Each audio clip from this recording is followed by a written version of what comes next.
하겠습니다.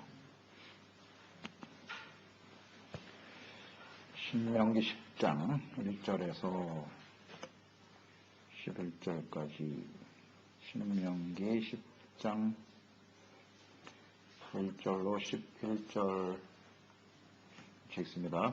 그때에 여호와께서 내게 이르시기를 너는 처음과 같은 두 돌판을 다듬어 가지고 산에 올라 내게로 나오고 또 나무개 하나를 만들라.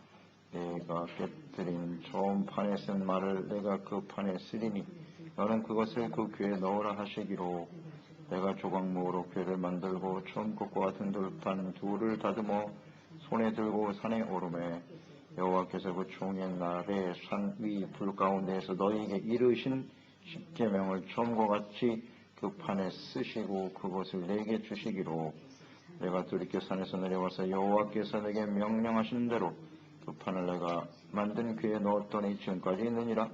이스라엘 자손이 보헤렛 브네야 아간에서 길을 떠나 오세라에 이르러 아론이 거기서 죽어 장사되었고 그의 아들 라살이 그를 이어 제사장의 책임을 행하였으며 떡보기를 떠나 곡고다에 이르고 곡고다를 떠나 욥바다에 이른즉 그 땅에는 시내가 많았으며 그때 여호와께서 레위 지파를 구별하여 여호와의 언약궤를 매게 하며 여호와 앞에 서서 그를 숨기며 또 여호와 이름으로 축복하게 하셨으니 그 일은 오늘까지 이르니라. 그러므로 레위는 그의 형제 중에 분깃이 없으며 기업이 없고 네 하나님 여호와께서 그에게 말씀하신 같이 여호와 그의 기업이시니라. 내가 처음과 같이 40주 40년을 산에 머물렀고 그때도 여호와께서 내 말을 들으사 너를 차마 멸하지 아니하시고 여호와께서 내게 이르시되 일어나서 백성보다 먼저 길을 떠나라.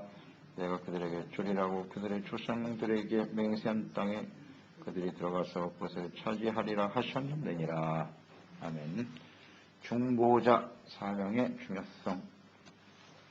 이제 하나님을 거역해왔던, 항상 거역했다 그랬어요. 이스라엘이 항상 목이 곧은 백성이기 때문에 항상 거역해왔던 이스라엘을 하나님께서 오랫동안 참으시고 용서와 자비와 사랑으로 조상들에게 약속하신 언약을 이행하시는 하나님의 은혜를 기억하라. 이렇게 지금 말씀하고 있죠. 그러니까 이스라엘이 가나안 땅에 들어갈 수 있는 것은 두 가지 의미가 있다. 들어갈 수 있는 이유는 하나는 하나님의 절대적인 은혜와 사랑이고 또 하나는 조상들에게 맹세한 언약이다. 언약이 이렇게 정리를 할 수가 있어요. 하나님의 약속, 신실하신 하나님, 자비와 긍휼을 베푸시는 하나님. 그 하나님 때문에 우리는 온전한 구원을 이룰 수 있게 된다. 걸 생각합니다. 시내산에서 하나님으로부터 율법과 십계명 돌판을 갖고 있을 때 오늘 그때에로부터 시작하니까요. 그때가 바로 금송아지 우상 만든 사건이죠. 범죄함으로써 하나님을 경록히 했었죠. 하나님께서 모세의 중보를 통해서 용서하셨죠. 용서하셨습니다. 돌판은 십계명 기록한 돌판은 이미 깨어져 있었고 그 십계명 돌판 하나님이 친히 쓰신 글입니다. 손으로 친히 쓰신 것인데 그 돌판이 깨어졌더라.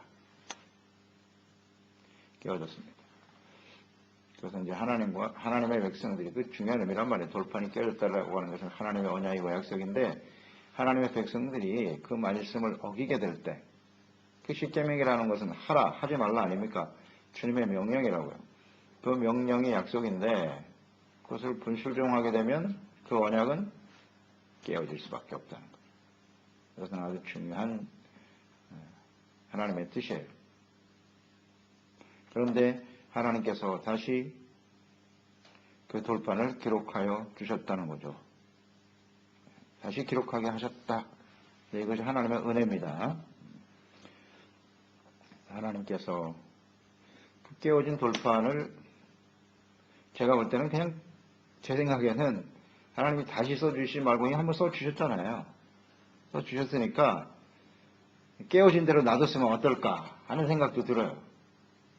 그렇지 않아요? 그럼 하나님 백성들이 볼 때, 야, 우리가 하나님의 계명을, 말씀을 어기면 이렇게 되는 거구나. 이렇게 되는 거구나. 하나님과의 언약이 깨어진다는 것이 무엇을 의미하는 것인지 그렇게 둬도 됐을 것 같아요. 아니면 적당히 수리해서 놔두든가. 근데 하나님 그렇게 안 하셨네요. 다시 올라오라. 하나님의 사랑과 은혜가 여기 참 깊이 느낄 수가 있어요. 그래도 하나님께서는 그 백성들에게 다시 한번 기대를 가지시는 거예요. 소망을 가지시고 그 보트판이 깨어질 수밖에 없는 그 패역한 하나님의 백성들이에요. 항상 하나님을 거역한 사람들이라 그랬잖아요.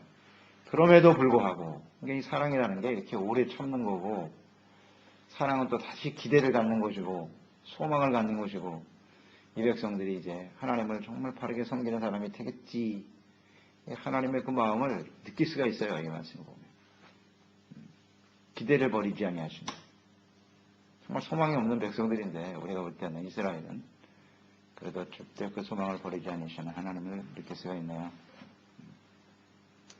다시 하나님을 경외하고 하나님을 섬길 수 있는 기회를 주셨다, 그렇게 우리가 묵상할 수 있고요.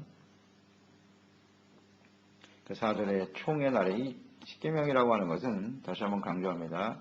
여호와께서 그 총의 날에 산 위 불 가운데서 너에게 이르신 십계명, 이렇게 되어 있거든요. 출애굽기 20장이죠. 19장 20장에 하나님이 친히 임재하셨어요, 시내산에서. 그래서 먼저 하나님의 말씀, 이 십계명 말씀을 하셨어요. 모든 총회, 모든 이스라엘 백성들이 다 모인 상태에서 말씀하셨거든요, 산에서. 하나님이 친히 듣게 하신 말씀을 기록하셨어요. 친히 기록하셨고. 그러니 이 십계명 말씀이 얼마나 중요한 말씀인지 알겠죠? 이 십계명 말씀은 결국 율법을 요약한 말씀인데, 우리는 이 십계명 말씀을 절대 간과해서는 안 돼요. 우리가 예수 믿고 구원받았으니까 신약시대에 사는 정도는 십계명과 상관이 없다? 그렇지 않습니다. 십계명을 모르는 사람은 제가 볼 땐 그건 하나님의 사람이 아니에요. 하나님이 친히 기록하셨어요. 자, 깨뜨려진 십계명 돌판을 왜 다시 기록하게 하셨는가? 하나님의 사랑과 자비도 거기서 우리가 느낄 수 있지만, 또한 무엇을 느낄 수 있어요? 이스라엘 백성들에게 있어서 이 십계명 돌판은 반드시 필요하다는 겁니다. 이게 없이는, 십계명 돌판이 없이는 이스라엘 백성들은 존재할 수가 없다는 거예요. 그러니까 하나님이 다시 기록하게 하시는 거지. 그게 없어도 대충 살 수 있다고 생각한다면 하나님이 그걸 주실 필요가 없어요. 그래, 그럼 너희들 생각대로 살아봐. 그러니까 이스라엘은 십계명이 없이는 존재할 수가 없어요. 가나안 땅 들어가도 의미도 없고, 그렇죠? 필요성, 여기서 필요성을 느끼잖아요. 하나님 필요하니까 또 기록하여 주셨겠죠? 너희들 이거 없으면 안 돼. 하나님의 백성으로 살아갈 수가 없어. 이 하나님의 마음이 느껴지십니까? 다시 기록하. 이번에는 나무로 궤를 만들어라 그랬어요. 만들어서 그것을 잘 보관하라는 거예요. 지성소 안에 있는 법궤죠.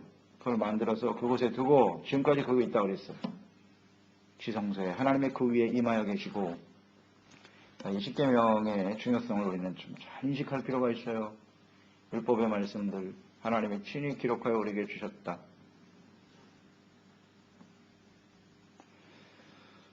그래서 이 말씀을 항상 가지고 기도하고, 또 주님께 우리 자신을 점검하고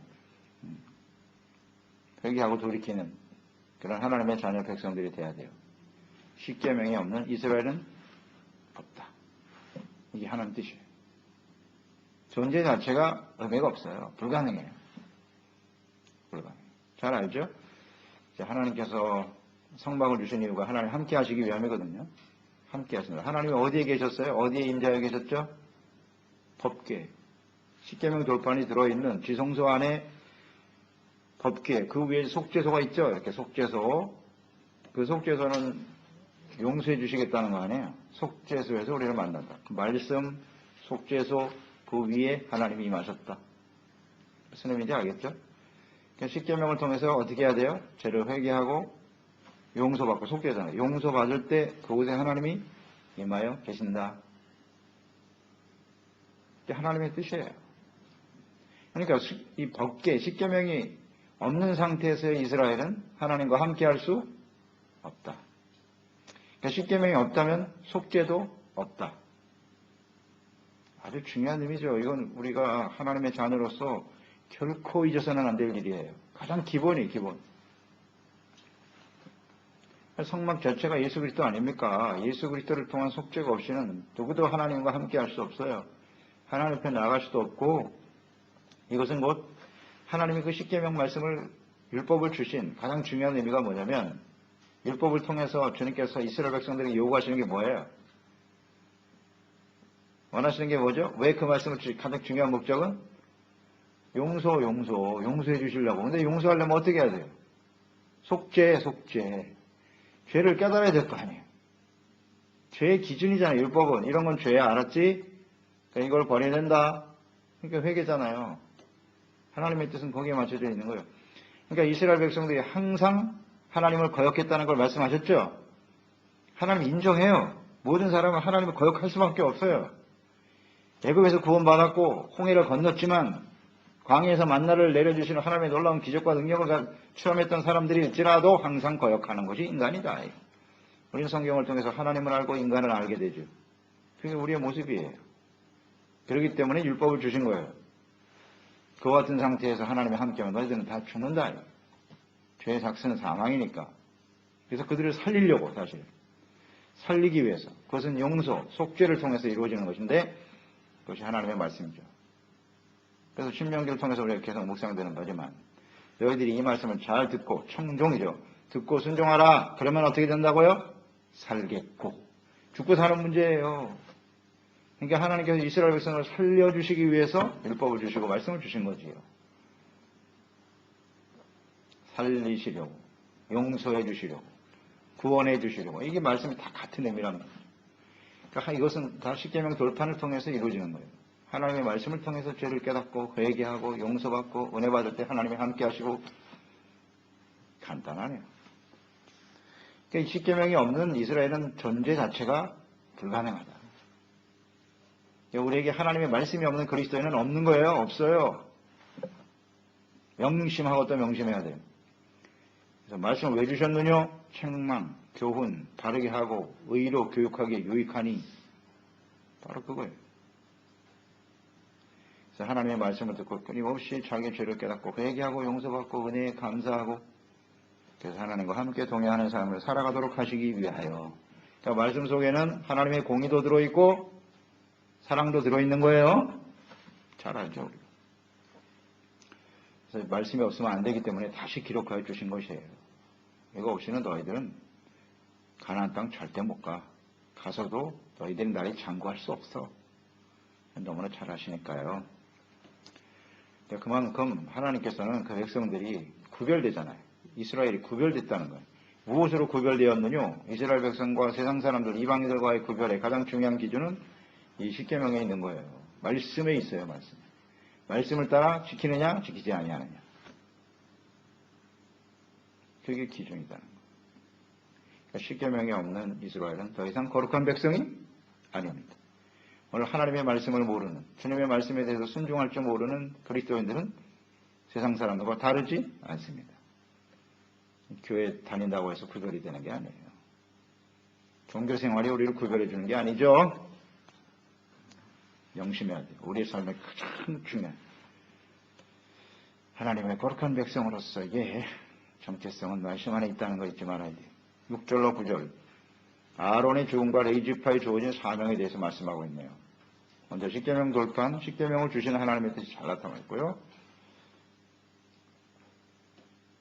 그 다음에 제사장을 언급하잖아요. 그러니까 지금 이 모세를 통해서 가나안 일성을 앞두고 이스라엘 백성들에게 무엇이 중요한 것인지 지금 가르쳐주고 있는, 요약 정리하고 있는 것이거든요. 그러니까 이 내용을 보면 아주 정리가 잘 돼 있어요. 율법의 말씀들을 아주 정확하게 정리하고 있어요. 신명기만 잘 이해하면 우리는 구원을 온전히 이룰 수 있고 하나님께서 약속하신 은혜와 축복을 누리며 살아가는 데 있어서 좀 매우 유익하죠. 그 다음에 이제 중보자 역할이라고 하면 아론은 이제 죽었다 그랬어요. 아론은 이제 갈 수 없다.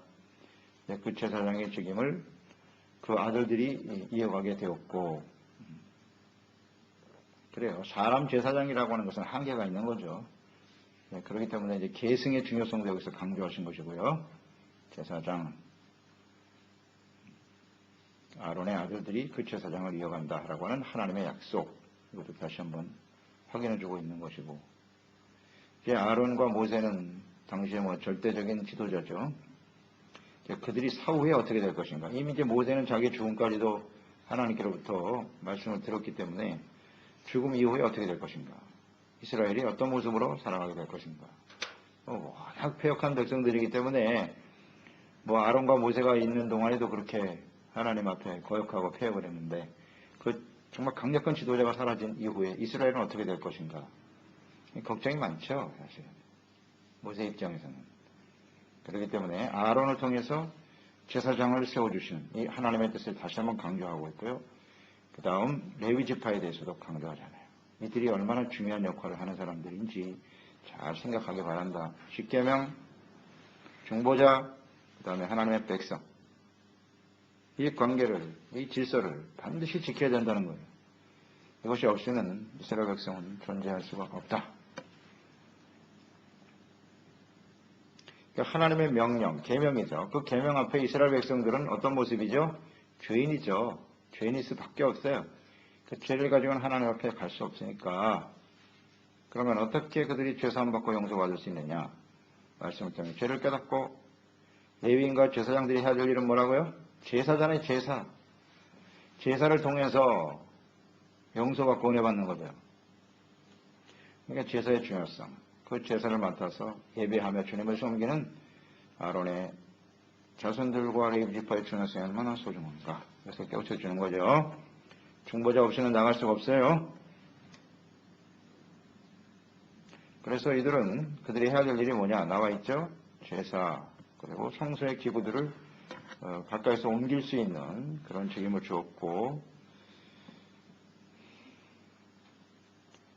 8절에 나와 있죠. 그들을 하나님 앞에 서서 그를 섬기며 또 여호와의 이름으로 축복하게 하셨다. 하나님의 이름으로 축복할 수 있어요. 제사장들이 할 일이에요. 잘 생각해 봐야 돼요. 제사장이 하는 일이 축복인데요. 복을 주는 일이거든요. 복을 선포하고. 근데 그 복이 어디서부터 시작된다? 하나님의 말씀을 통해서 죄를 깨닫고 회개하고. 역할. 중보자가 해야 될 역할, 제사장이 해야 될 역할은 죄를 사함받고 용서받아. 너희는 이제 용서받은 하나님의 사람들이 되었다. 그게 축복이에요. 그 축복의 내용 민수기에 잘 나와 있었죠? 6장인가요? 거기에 나와 있었잖아요. 너희는 하나님의 은혜와 평강과 하나님의 보호하심이 넘치는 삶이 될 수 있도록 축복하라. 축복의 내용, 보호하심, 평강, 은혜. 이게 제사장들이 선포할 복의 내용이에요. 무엇이 복이냐? 하나님의 은혜 가운데 사는 거. 죄수함 받고 용서받아 하나님과 화평하며 살아가는 거. 그 가운데 하나님이 함께 하셔서 보호하시며 인도하심을 받는 삶. 이것이 축복의 가장 핵심입니다. 하나님께서 그렇게 말씀하셨어요. 그게 축복이라고. 이것이 하나님의 말씀을 통해 죄를 깨닫고 온전한 제사와 예배를 통해서 하나님께서 주시는 복이에요. 잘 생각해 보세요. 여러분 어떤 축복을 받기 원하십니까? 무엇이 진정한 축복이라고 생각하시나요? 잊지 말아야 돼요. 은혜, 평강, 하나님의 보호하심 속에 사는 인생. 가장 확실한 인생. 이걸 제사장이 해야 돼요. 그런데 죄를 깨닫고 회개하고 용서받은 사람들에게만 주어지는 것이라는 걸 잊지 말자. 그래서 레위 지파 제사장의 중요성을 인식하라는 거예요. 하나님의 백성들이. 비록 아론과 모세가 죽지만 그 이후에 가나안 땅에 들어가서도 이 질서는 절대로 깨트려서는 안 된다. 그래서 레위 지파에게는 기업도 주지 않았다. 다시 한번 언급하죠. 기업을 주지 않았어 그들에게는. 왜? 하나님을 제사 예배하고 하나님 앞에서 이스라엘 백성들이 복을 받게 하는 이 일이야말로 너무나 소중하기 때문에 그 일에 전념하도록 하기 위하여 기업을 주지 않았다. 그게 레위 지파 사람들, 제사장들의 중보 역할이거든요. 하나님 앞에 서서 그랬어요. 하나님 앞에 서서 그를 섬기며. 이게 그들만이 할 수 있는 축복인데 특권이죠. 자, 그러면 오늘날 우리는 어떻습니까? 이 중보자는 예수 그리스도죠. 예수님이 대제사장이 되셔서 예수님을 통해서 우린 죄사함 받고 하나님께 나갈 수가 있는데 예수님의 십자가에 죽으시면서 휘장이 찢어졌다. 이제 누구든지 예수 그리스도를 믿고 구원받은 죄사함 받은 사람들은 하나님 앞에 서서 이렇게 하나님을 예배할 수 있잖아요. 이게 무엇을 의미하는 것이뇨? 우리가 하나님 앞에 나와서 예배드리고 하나님 앞에서 주님을 섬기는 것은 무엇을 의미하는 것이뇨? 알아야죠. 우리가 바로 이 역할을 감당해야 될 사람들이에요. 대제사장, 제사장으로서 레위 지파로서 하나님 앞에 예배하고 제사를 드리며 섬길 수 있도록 하시는 하나님의 뜻, 우리를 통해서 우리 가족들이 사는 거예요. 우리 다른 지체들이 사는 겁니다. 죄사함 받고 용서받고 이 땅에 하나님을 몰라 죽어가는 저 영혼들이 죄를 깨닫고 회개하고 용서받고 구원받을 수 있는 일이죠. 그러니 교회와 그리스도인들이 이 역할과 사명을 제대로 감당하지 못한다면 어떻게 되겠습니까? 잊지 말자. 그냥 예배를 드리는 것이 나를 위해서, 내가 복을 받기 위해서.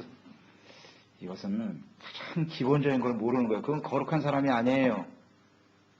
늘 말씀드리지만 내가 복 받기 위해서는 꼭 교회 나올 필요 없어요. 다른 데 가서 빌어도 돼요. 하나님 없이도 세상에서 말하는 복을 누리는 사람은 얼마든지 있으니까. 잘 생각해야 됩니다. 자기를 위해서 하는 건 다 우상숭배예요.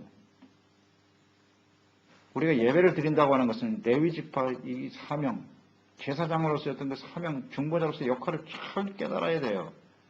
그래서 예수님께서 하나님의 나라와 그의 의를 먼저 보라. 무엇을 먹을까 입을까 마실까 염려하는 거 그거 이방인이잖아. 세상 사람들이 그렇게 사는 거지. 너희는 왕같은 제사장의 무리 예배 하나님 앞에서 예배하는 너희는 하나님의 나라와 그의 의를 먼저 구해야지. 그게 구별이죠. 거룩함이죠. 그럴 때 우리 주변의 모든 사람이 살아나게 되는 거야. 근데 그 섬김이 어디서부터 시작되는 거냐? 십계명 돌파. 하나님의 말씀으로부터 시작되는 거예요.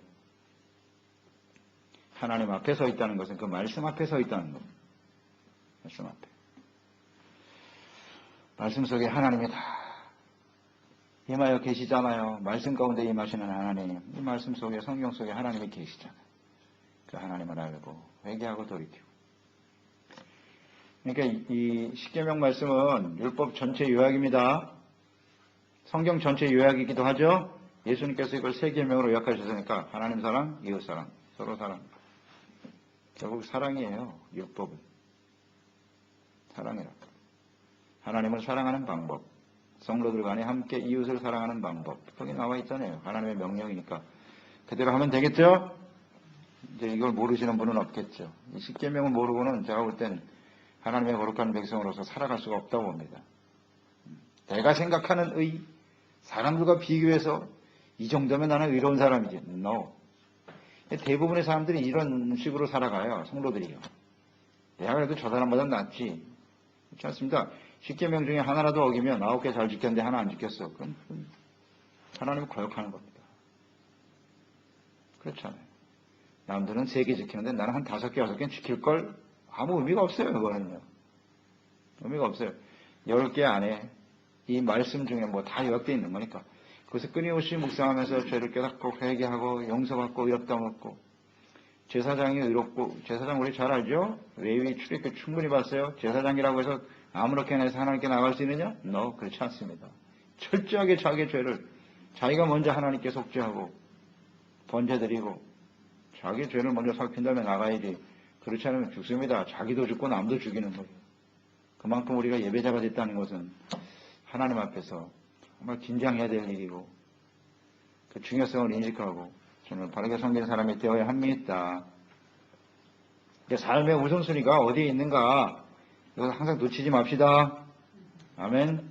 그러니까 나와서 예배하고 기도하는 거예요. 우리가 기도로 예배로 깨어있지 않으면 안 된다는 거죠. 우리 자신을 살피지 않으면. 말씀을 가까이 해야 되고요. 당연히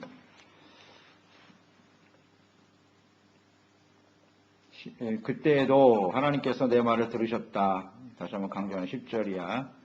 내 말을 들으셨고 너를 차마 멸하지 아니하셨다. 여호와께서 내게 이르시되 일어나서 백성보다 먼저 길을 떠나라. 그러니까 하나님이 그 중보 역할을 잘 감당했을 때 하나님이 그 말을 들으셨다는 거예요. 들으시고 용서해 주시고 지금 이스라엘을 가나안 땅으로 들어가게 하시는 거다. 알겠느냐? 이거 잊지 마라. 잊지 마라. 그러니까 모세가 없었다면 그들은 다 죽은 거다. 그러니까 중보자가 특히 중요한 거야. 레위 지파 사람들, 제사장 매우 중요한 역할을 하고 있으니까 그들의 말에 귀를 기울이고 그들과 함께 주님을 바르게 섬기는 사람이 되도록 하라. 그런 뜻 아니에요? 중보자가 없이는 이스라엘은 하나님 앞에 설 수가 없어요. 모세가 기도할 때 들으셨다는 얘기거든요. 모세가 뭐 대단한 사람이라는 게 아니라 중보자거든요. 중보자. 하나님이 세운 중보자의 말을 하나님이 들으셨다는 거예요. 이제 고생을 예수 그리스도죠. 그러니까 예수님을 통해서 하나님은 그 말씀을 들으시고 우리의 죄를 용서해 주시고 하나님의 나라 이 땅에 세우게 하시고 하나님의 나라에 서게 하시겠죠. 모세가 없는 이스라엘이 중보자가 없는 이스라엘이 가나안 땅에 들어갈 수 없듯이 중보자이신 예수 그리스도가 없이는 절대로 못 들어가요. 뭐 간단한 소리 진리가 그대로 정리가 되잖아요. 중보자가 누구냐? 메시아가 뭐예요? 중보자지. 메시아 그리스도가 중보자를 기다리고 있는 거예요. 중보자를. 근데 그 중보자가 왕이라고만 생각하고 강력한 무슨 권력을 가진 힘을 가진 그래서 자신의 나라에 유익을 주고 백성들을 잘 먹게 잘 살게 하는 이건 메시아가 아니에요.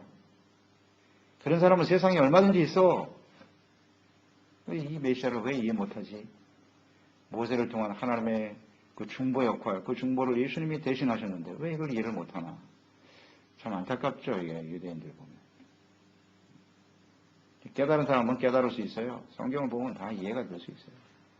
모세가 없이는 이스라엘 가나안 땅에 못 들어가듯이 레위 지파 없는 이스라엘은 존재 자체가 불가능하듯이 오늘 예수 그리스도가 없는 그리스도인들은 절대로 하나님께 갈 수 없어요. 그러니까 하나님 앞에 예수 그리스도 앞에서 그 구속의 은혜를 늘 기억하고요. 우리가 또 이제는 그리스도인이잖아요. 예수님의 몸된 교회 주체로서 우리가 예수님의 몸이잖아요. 예수님의 몸, 교회의 의미는 무엇이냐? 우리끼리 모여서 그냥 친목도모하고 서로 자기들끼리만 위로하고 격려하면서 그렇게 살아가는 게 전부인가요? 참죠. 이 중보자로서 거룩한 예배자로서 하나님의 백성들을 대속해야 돼, 구속해야 된다라고 하는 이 중요한 책임과 사명을 상실한 교회는 교회가 아니에요. 의미가 없어요. 그러니까 이것을 위해서 우리는 끊임없이 기도하고 간구하는 것임을 잊지 말고 자, 주님께서 마지막 부분에 11절에 강조하셨죠. 자, 너희에게 그들에게 주리라고 또 그들의 조상들에게 맹세한 땅 이게 계속 강조되는 거예요. 조상들에게 맹세한 땅에 그들이 들어가서 그것을 차지하게 할 것이다. 그들이 가나안 땅 들어와 승리할 수 있는 가장 중요한 근거는 조상들에게 맹세한 땅 언약이죠.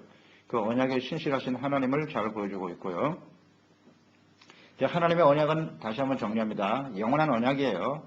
그러니까 이스라엘 백성들은 패역하고 악을 행했어요. 항상 하나님을 거역했지만 그들이 다시 가나안 땅에 들어갈 수 있는 것은 하나님께서 세우신 영원한 언약 때문이다. 그런데 이 관계 속에서 우리가 분명히 깨달아야 될 것은 하나님의 언약을 받았던 9세대, 먼저 아버지 세대들은 광야에서 다 죽었어요. 아론도 죽고 모세도 죽습니다. 그들이 들어가는 사람은 새로운 세대예요. 근데 그 사람들이 또 특별한 사람이냐? 또 그렇지도 않아. 하지만 하나님의 자비와 긍휼이 작동해서 들어가게 된다. 자, 정리가 됩니다. 하나님의 은혜를 알고 하나님 앞에서 이 계명의 말씀들을 쫓아 끊임없이 죄를 회개하고 믿음으로 순종하는 사람들을 통해서 하나님의 언약은 이루어진다. 맞죠? 중보자. 하나님의 말씀, 중보자, 죄를 깨닫고 회개하고 돌이키고 용서받고 하나님의 은혜 가운데 순종하며 살아가는 사람들이 가나안 땅에 들어가는 거예요. 그렇죠? 이거 정리가 분명해야 돼요. 그래서 예수 그리스도의 피의 언약, 역시 모세를 통해 주시는 시내산 언약과 같은 의미거든요. 예수님을 통해서 우리가 구원받았다. 그러나 구원받았다고 해서 다 되는 게 아니다. 말씀을 듣고 회개하고 용서받고 의롭다함을 얻고 은혜를 받아 하나님 앞에 온전한 믿음과 순종으로 따르는 사람들을 통해서 하나님의 약속은 성취된다. 아멘이죠? 그럼 우리는 뭐 간단해요. 하나님의 약속의 말씀을 항상 듣고 어떻게 하면 그 말씀대로 살아갈 것인가를 생각해야 돼요. 하나님은 우리가 항상 하나님을 거역할 수밖에 없는 사람들이라는 걸 알고 계세요. 우리가 뭐 완벽하게 하나님 앞에 설 수 없다는 걸 다 알고 계세요. 다만 우리가 얼마나 하나님 앞에 주님 말씀 앞에서 깨어있느냐 이것이 중요한 거고 자기의 주어진 사명을 인식하고 하나님 앞에 겸손한 자세로 주님을 섬기는 사람들이 들어가겠죠. 그들을 통해서 하나님의 약속은 이루어지겠죠. 그래서 하나님의 뜻을 이루어가는 우리 교회 또 우리들이 되었으면 좋겠습니다. 기도하겠습니다. 하나님 아버지, 오늘도 우리는 하나님께서 하나님의 백성들을 다루시고 인도하시는 그 마음을 생각합니다. 깨어진 돌판, 다시 기록해 주시는 하나님의 사랑. 그것은 오래 참으시고 자비와 긍휼을 베푸시는 것이고 또 하나님의 백성들에 대한 기대와 소망이기도 하고요. 십계명 하나님의 말씀이 없는 이스라엘은 존재 자체가 불가능하기 때문에 다시 그 말씀을 내려주시는 것입니다. 그렇습니다. 그 말씀을 우리에게 죄를 깨닫고 회개하고 용서받은 거룩한 백성이 되라고 주신 말씀이고요. 죄사함 받기 위해서는 제사와 예배의 중요성을 아십니다. 그 일을 맡은 제사장들, 중보자들의 역할이 얼마나 중요한가를 다시 한번 가르쳐 주셨어요. 예수 그리스도가 영원한 중보자가 되셔서 우리가 하나님 앞에 설 수 있게 하심을 감사드리옵나이다. 항상 겸손한 자세로 하나님 앞에 나와서 그리스도의 몸인 교회, 지체로 부름받은 저희들이 또한 이 거룩한 예배자로서 이 중보 역할을 잘 감당함으로써 우리의 가족들, 우리와 함께하는 모든 사람들이 예수 그리스도 안에서 생명을 얻고 구원받고 하나님의 평강과 은혜와 복을 누리고 살아가는 하나님의 귀한 역사에 쓰임받는